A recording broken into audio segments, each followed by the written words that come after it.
Are you afraid now of going to New York City? Will you not go because of that fear, even though really he's got no means to back that up? The answer is no, I'm not afraid. So I introduced something called free markets, or as it's commonly known, capitalism. And everything soared up. Israel became a global high-tech power. So socialism doesn't work. I think that's one problem for the people of New York, the residents of New York. The other one is that anti-Semitism usually collapses societies. It's not usually, always collapses societies. Prime Minister Netanyahu was recently on Erin Molan's podcast, and she asked him about the fact that New York City Mayor Zoran Mamdani, this jihadist socialist, has threatened to arrest Prime Minister Netanyahu the next time he comes to New York. Now, the basis for this is that the International Criminal Court issued arrest warrants for Prime Minister Netanyahu and some other Israeli officials. But the International Criminal Court, despite its lofty name, isn't really what it sounds like. It doesn't have jurisdiction over the world. It doesn't actually have any standing except in countries that agree to honor the power of the International Criminal Court. And maybe Zoran Mamdani doesn't even realize that the International Criminal Court has no jurisdiction in the United States. But be that as it may, Erin Molan asked Prime Minister Netanyahu what he thought of this threat to have him arrested when he comes to New York. And the answer was so surprising. It went in a direction that I did not expect. Have a look at this.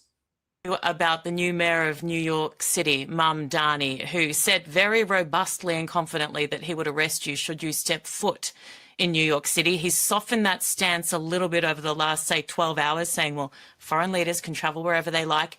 Are you afraid now of going to New York City? Will you not go because of that fear, even though really he's got no means to back that up? The answer is no, I'm not afraid.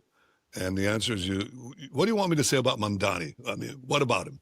You want me to give you opinions about him? So I introduced something called free markets, or as it's commonly known, capitalism. And everything soared up. Israel became a global high-tech power. Tel Aviv now is, the skyline changed. We had one skyscraper 20 years ago. Now we have a forest of them.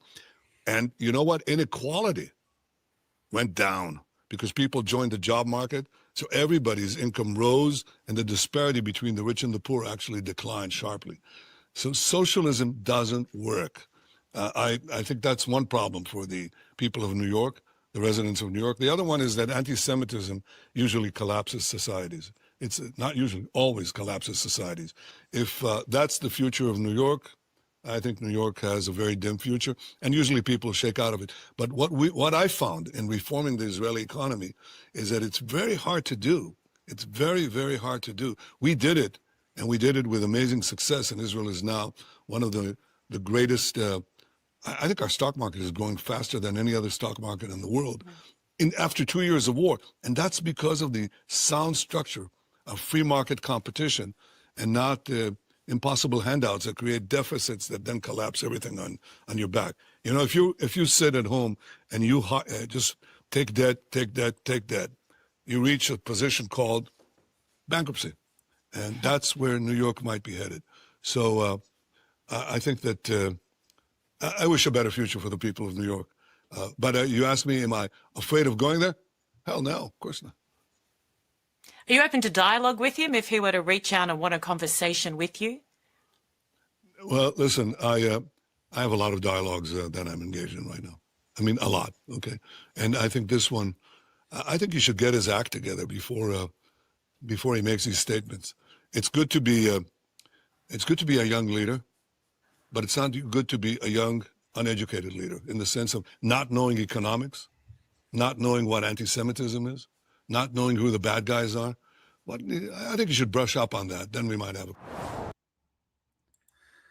Okay, that was not at all what I expected. You know, if Erin Molan is asking the Prime Minister of Israel about Zoran Mamdani, again, a Muslim who he made his career in politics out of his pro-Palestine, anti-Israel activism. That's how he got started. He got started by starting a Students for Justice in Palestine branch at his college campus. And he's been one of these people chanting globalize the Intifada and going to pro-Hamas demonstrations since October 7th.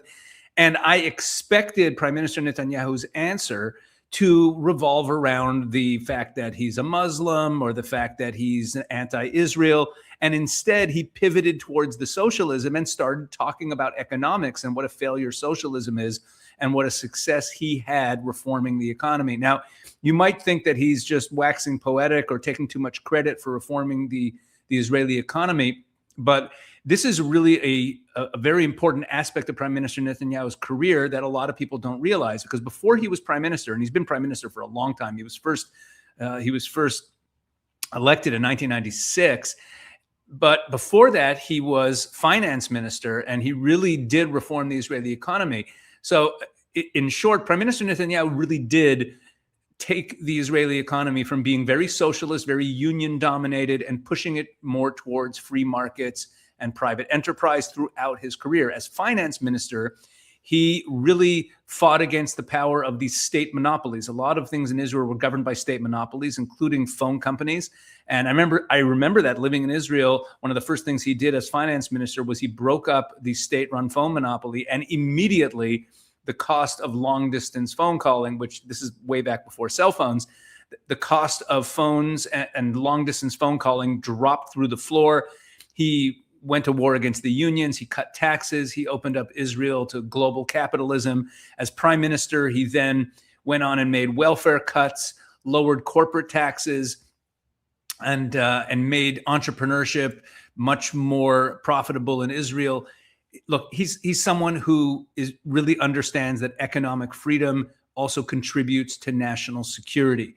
And the result of all of his policies over the years, both as finance minister and as prime minister, obviously, was that Israel went from being very much before him a government-run, very socialist country with a lot of stagnation to becoming the startup powerhouse that we're used to. And the bottom line is this: Prime Minister Netanyahu did he did for Israel what President Reagan did for America and what President Trump is trying to do, rolling back socialism, rolling back regulations, letting markets work. And you saw there that Prime Minister Netanyahu also mentioned that the Israeli stock market is booming. And this is unbelievable. During 2 years of war, with all the defense expenditures and all the pressure Israel's been under, I want to show you a chart of how much the Israeli stock market has been booming. So take a look at this. This is the Israeli stock market. This is the Israeli stock market over the course of the last few years. And you can see here where it turns to 2024, 2025. The Israeli stock market is, in fact, absolutely booming. Take a look at that. Look at that. Look at where that is. This is 2023. And then here we're in the war. We're in the war here. And then boom, the Israeli stock market is absolutely taking off. So obviously most of the news out of Israel that everyone pays attention to has to do with security and the war and all those things. But at the same time, Israel's economy is absolutely booming. So I just found it really cool that his response to being asked about Mamdani wasn't to defiantly say, yes, I'm going to go there anyway. He didn't talk about the International Criminal Court. He didn't talk about the fact that Mamdani is anti-Israel, pro-Palestine activist. He didn't talk about Islam. He talked about socialism and what a disaster socialism is and how Mamdani is really a political novice. So I thought that was an amazing answer. And yes, it is true that Prime Minister Netanyahu did so much to make the Israeli economy the powerhouse that it is today.